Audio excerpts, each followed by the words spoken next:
The sky widened and his mood lifted just as it always did. If he still believed in the Almighty, he'd have thought this response to the space and the light a religious experience. It had been a wet winter and the ditches and the pools were full, pulling in gulls and wading birds. The flatlands still had the colours of winter, grey, brown and olive. No sight of the sea here, but if he got out of the car he'd be able to smell it. And in a storm he'd hear it too, the breakers on the long beach that ran for miles towards the village of Swanton. At the toll, Matthew nodded and drove on. He'd left the window down and now he could hear the surf on the beach. And the cry of the herring gull, the sound naturalist named the long call.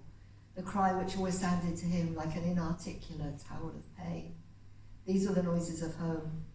There was a bend in the road and he could see the house, their house, white and low and sheltered from the worst of the wind by a row of bent sycamores and hawthorns. A family home, though they had no family yet. It was something they talked about and then left in the air, perhaps because they were both too selfish. They got the place cheap because it was prone to flooding. They'd never been able to afford it otherwise. If there was a high tide and a westerly gale, the protective bank could be breached, and the water from the Tor would flood the marsh. Then they'd be surrounded like an island, but the view and the space made it worth the while. He didn't stop and open the gate to the garden, but drove on until he saw Ross's car. Then he climbed up and down the narrow line of dunes until he was looking at the shore. Here the river was wide and it was hard to tell where the Tor ended and the Atlantic began.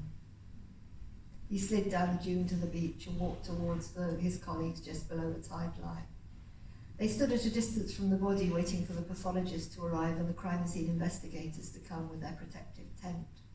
Matthew thought they were lucky that it was a still day and the man had been found on the dry sand, away from the water. Exposed here, a gale would have the tent halfway to America, and a high tide would have him washed away. The man wore faded jeans, a short denim jacket over a black sweatshirt, boots that had seen better days, the tread gone, worn almost to a hole at the heel. His hair so covered in sand that it was hard to tell the colour. On his neck, a tattoo of a bird. Matthew was no expert, but the bird had long wings, a gannet perhaps, or an albatross, drawn in subtly in shades of grey. See, I can't leave